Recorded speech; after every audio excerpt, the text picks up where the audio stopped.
हरियाणा की हर अपडेट के लिए बेल आइकन दबाएं और सब्सक्राइब करें STV हरियाणा न्यूज।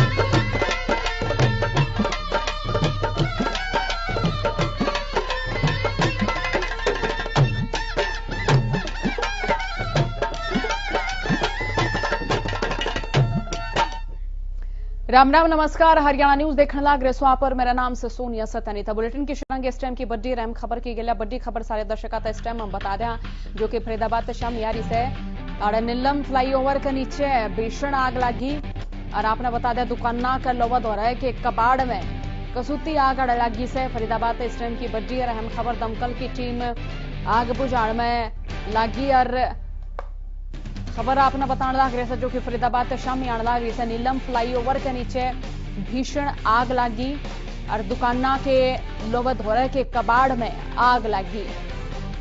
इसकी गेला आपने नू भी जानकारी दे दिया। दमकल की टीम आग बुझाने में लगी। फरीदाबाद बड़ी खबर, नीलम फ्लाईओवर के नीचे भीषण आग लगी और आपने नू भी जानकारी बता दें कि दुकाना का लोबद हो रहा है कि कबाड़ में यह आग लग गई। तस्वीर भी आपने हम दिखाने लग रही सा, क्योंकि भीषण आग आड़े लगन लग रही से तो दुकाना के लबद हो रहा है कि कबाड़ में आड़े आग लगी है। तस्वीर भी सारे दर्शकों को हम दिखाने लग रही सा, क्योंकि हाड़े कसूती आग लगी से और किस ढाड़ा ताड़े दू दू करके ने जड़न लग रहा से कबाड़ अड़े लबद हो रहे कि कबाड़ में आग लगी और कबाड़ इतना घना था कि दमकल विभाग की टीम ने आड़ा आना पड़ा। तो लबद हो रहा है जिसका जो भी सामान था वो भी जड़कन राख हो गया कि मैं रेडी आड़ा दिखने लग रही से कि मोड़ सामान भी आड़ा दिखने लग रहा से। लोग बाग जो आड़ा डटकन है कि मैं सफर के दौरान रोटी पानी खाया कर दे, उनकी भी जगह आई बखुशगी से। ये तस्वीर आपने हम दिखाने लग रही है हरियाणा न्यूज पर। फरीदाबाद शामी आने लग रही से नीलम फ्लाईओवर के नीचे भीषण आग लगी और ये आग ने बुझाने वाले दमकल विभाग के कर्मचारी भी पहुंच चुके से। तो घनी जानकारी खातर रुक कर लिया संवाददाता संजय गुप्ता की ओर। संजय, तस्वीर दिखाने लग रहे सा आड़े भीषण आग लगी से तो क्यों आग लगी के कारण रहा ईब के स्थिति से बताओ जल्दी। जी बिल्कुल, मैं अभी की स्थिति की अगर बात करूं तो अभी आग पर चिंगारी उठ रही है, इसके अलावा आग पे काबू पा लिया गया है। दूसरा मैं आपको बता दूं कि ये जो एरिया है नीलम फ्लाईओवर के नीचे का है। यहाँ पे जो आग लगने का जो कारण बताया जा रहा है, यहाँ पे कबाड़ के गोदाम है जो कि कई बार वो बिजली के तारों से तांबा निकालते हैं। इसके अलावा कई बार वो विस्फोटकों को हथौड़े से पीटते हैं। उस कहीं पुलिस वालों का और अग्निशमन विभाग वालों का कहना है कहीं ना कहीं पर इन्हीं लोगों की गलती की वजह से इस एरिया में आग लगी है। और आग इतनी भयंकर थी कि नीलम पुल में कई जगह पे दरारें पड़ गई हैं और इसके अलावा आप देख सकते हैं कार में भी वहां पे आग लग चुकी है। जी अच्छा, तो नू बताओ कि कोई जान माल की क्षति किसी न को हुई? जी, माल की अगर क्षति की बात करें तो माल की तो बहुत क्षति हुई है, लेकिन जान की अभी तक क्षति के बारे में कोई सूचना पूरी तरह से नहीं आई है। कोई किसी भी प्रकार की सूचना नहीं आई है, बल्कि ये कहना चाहूंगा। चलो, बहुत घना शुक्रिया तमाम जानकारी खातर। तो तस्वीर आपने हम दिखाने लग रहे सा, इन तस्वीर में आप देखो कि क्यों आड़े आग लगी से।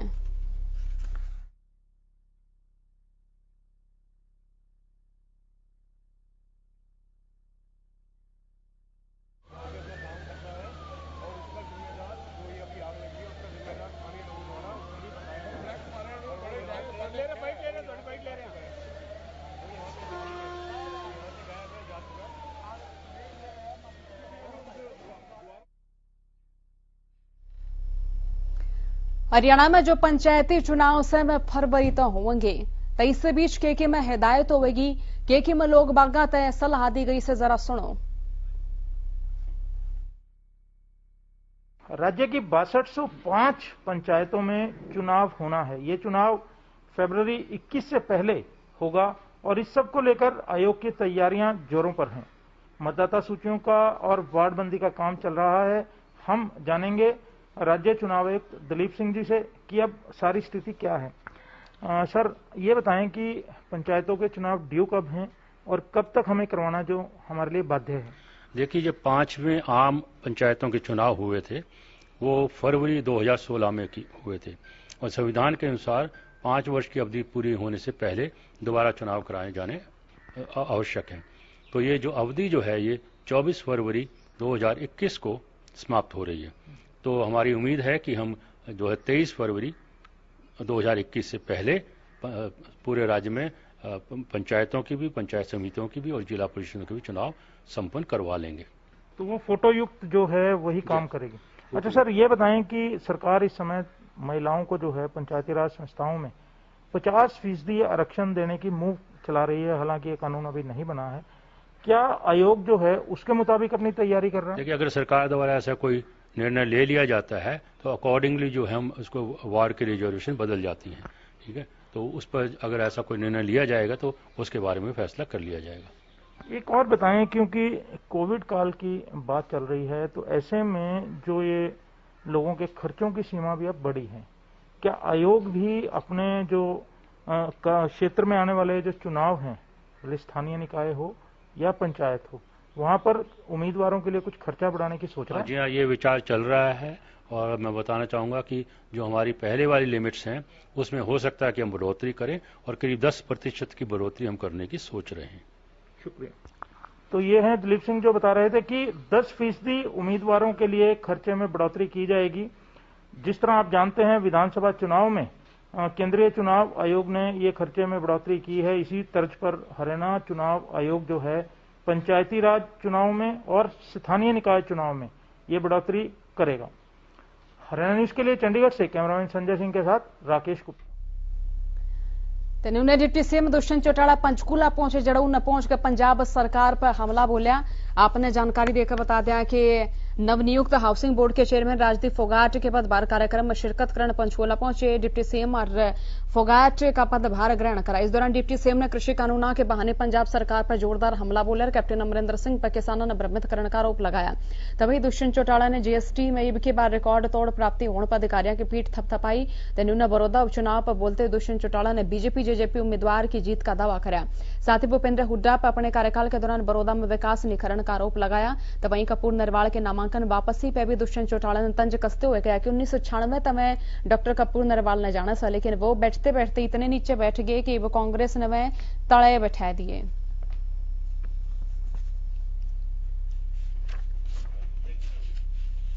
जिस प्रकार से 3 तारीख को बड़ौदा का हमारे बाई इलेक्शन, आज शाम को दोनों संगठन बैठकर जहां आगे की स्ट्रेटजी बनाएंगे, वैसे ही मजबूती के साथ हमारे साझे उम्मीदवार योगेश्वर दत्त को भारी बहुमत से जिताने का काम भी करेंगे। और दिन प्रतिदिन फ्रस्ट्रेशन कांग्रेस के अंदर दिख रही है, ये साबित कर देती है कि जो 5-7 हजार का अंतर स्वर्गीय श्री कृष्ण हुड्डा के समय पर रहा, उससे भी बड़े मार्जिन से संयुक्त उम्मीदवार हमारा इस उपचुनाव को जीतने का काम। इतना मैं डॉक्टर कपूर नरवाल को जानता हूं, 96 में शायद पहली बार जानने लगा था। 24 साल में उनका राजनीतिक सफर जहां एक ऊंचाई पर जाना चाहिए था, उन्होंने स्वयं उसको खत्म करने का काम किया। और अब तो ये हालत है कि कल बैठते बैठते शायद कुर्सी पर नहीं, जमीन पर भी बैठा दिया कांग्रेस। अगर पंजाब की नीयत किसान के हित में, तो मैं आपके माध्यम से कैप्टन अमरिंदर सिंह जी से आग्रह भी करता हूं और पूरे देश के अंदर जहां जहां कांग्रेस के मुख्यमंत्री हैं, उनसे भी आग्रह करता हूं कि आप रेजोल्यूशन लेकर आए कि जितनी फार्म प्रोड्यूस है, चाहे उसमें दालें हो, चाहे उसके अंदर और क्रॉप हो, रबी और खरीफ की, उनको तमाम को एमएसपी पे लाने का काम करें।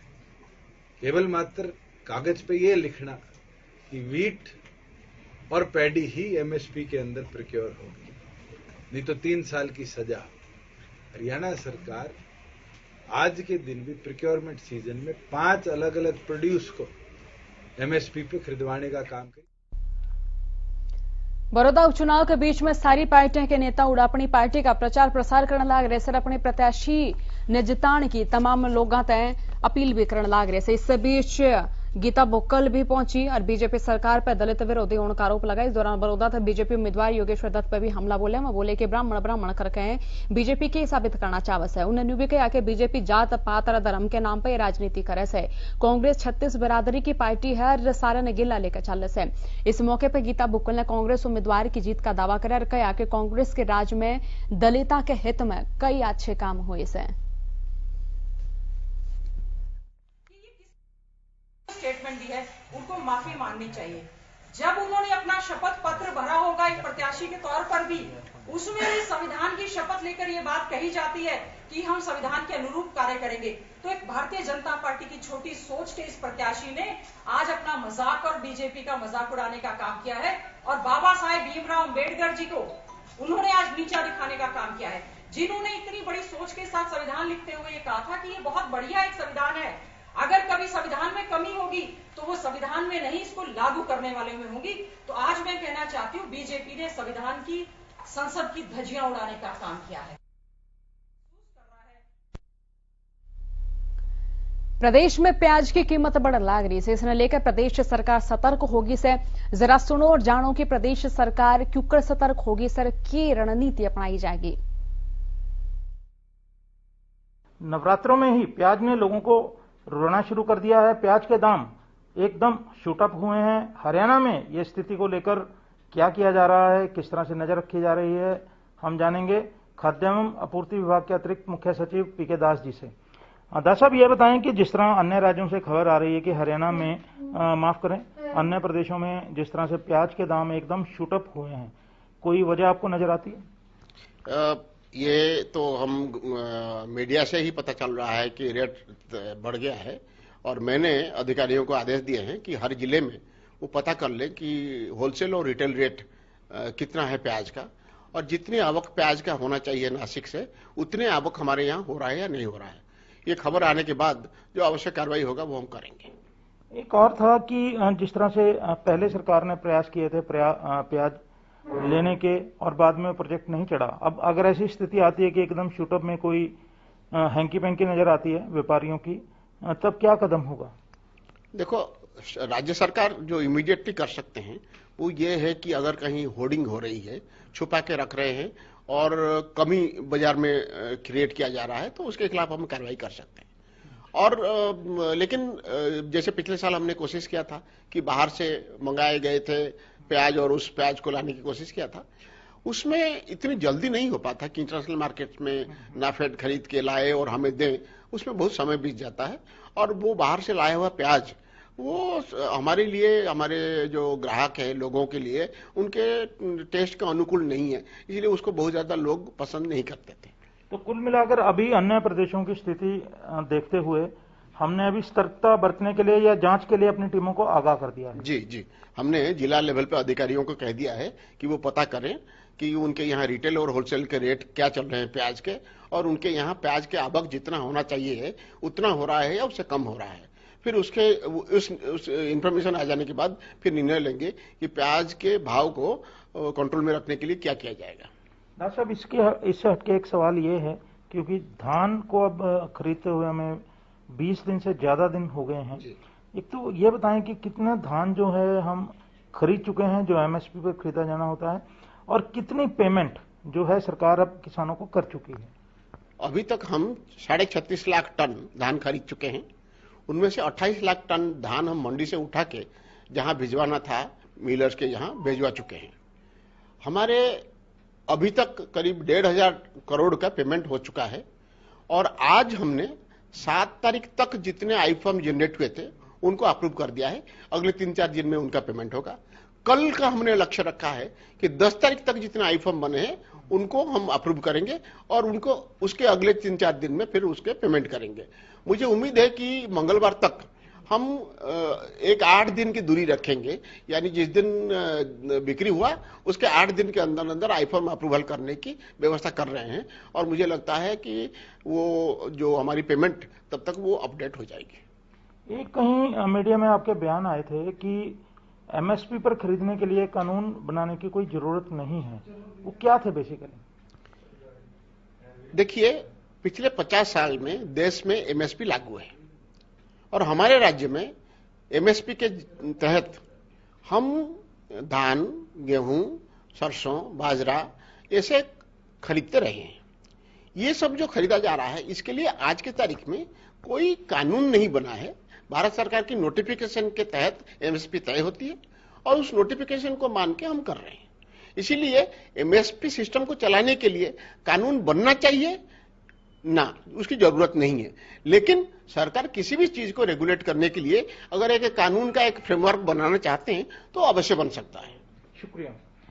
तो जिस तरह से प्याज ने इस साल फिर हुंकार भरी है और रेट जो उसके हैं आसमान को छूने लगे हैं, उसको लेकर हरियाणा सरकार अन्य प्रदेशों से तजर्बा लेते हुए पहले ही सतर्क हो गई है।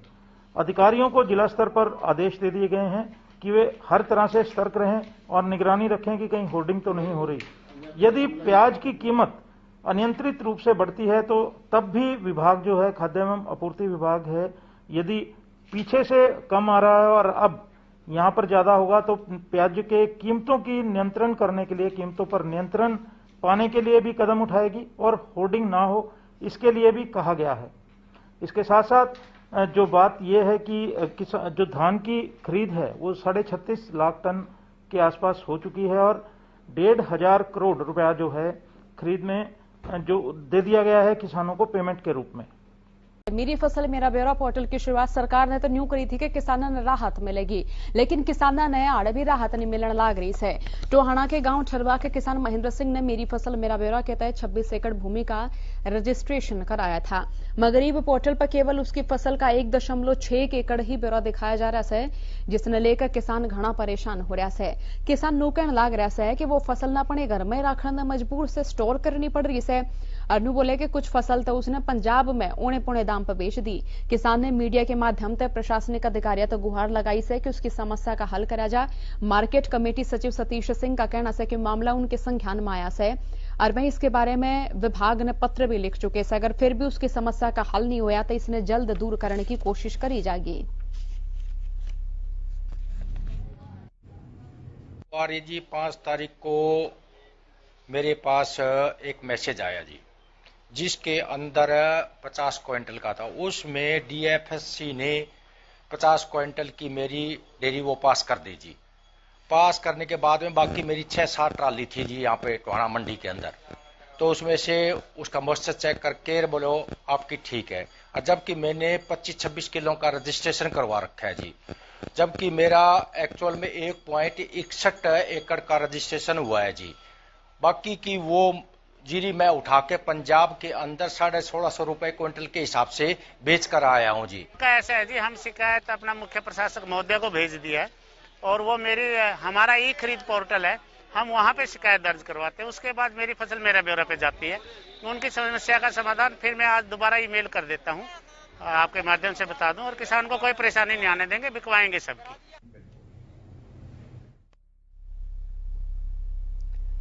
तनुने किसानों ने भी घनी परेशानी का सामना करना पड़ रहा है। धान की फसल की बिक्री ने लेकर भी किसानों का कहना है कि फसल एमएसपी रेट पे नहीं खरीदी जा रही है। पानीपत के लघु सचिवालय पहुंचकर किसानों ने एसडीएम तो प्रधानमंत्री के नाम ज्ञापन सौंपे। इस दौरान किसानों ने सरकार से चेतावनी देते हुए कहा कि सरकार किसान हित में कानून बनावे।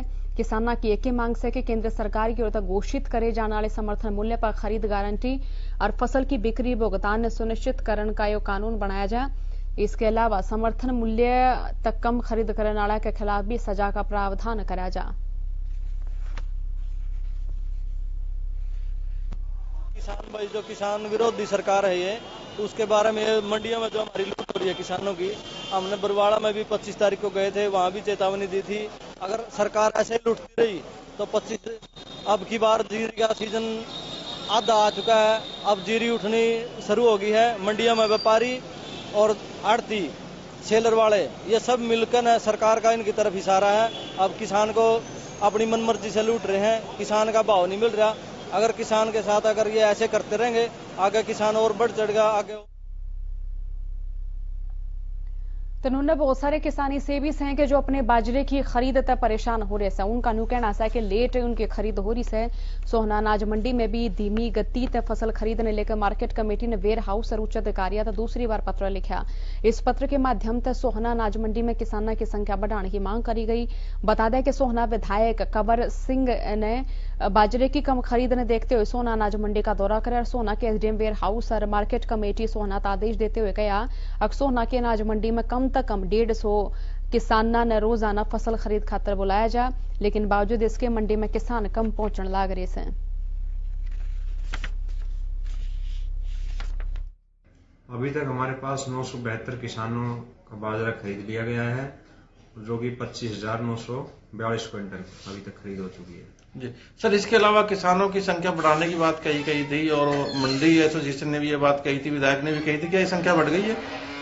जी, हाल ही में किसानों के द्वारा मांग रखी गई थी कि किसानों के प्रतिदिन शेड्यूल में संख्या बढ़ाई जाए और हाल ही में विधायक साहब ने भी ये मांग रखी थी, जिसके तहत ये हमने अपने उच्चस्थ अधिकारियों को इसके लिए मांग पत्र भेज दिया गया। तो सर, क्या किसानों की संख्या बढ़ गई है या उसके ऊपर जो आपने लेटर भेजा उस पर कोई कार्रवाई हुई है अभी तक? अभी तक किसानों की संख्या बढ़ने के लिए हमें आगे सूचना मिली नहीं है। तो फिलहाल वक्त से ब्रेक के उस पर आपका जिला आपकी खबर हम आप देखोगे सारे जिला की खबर।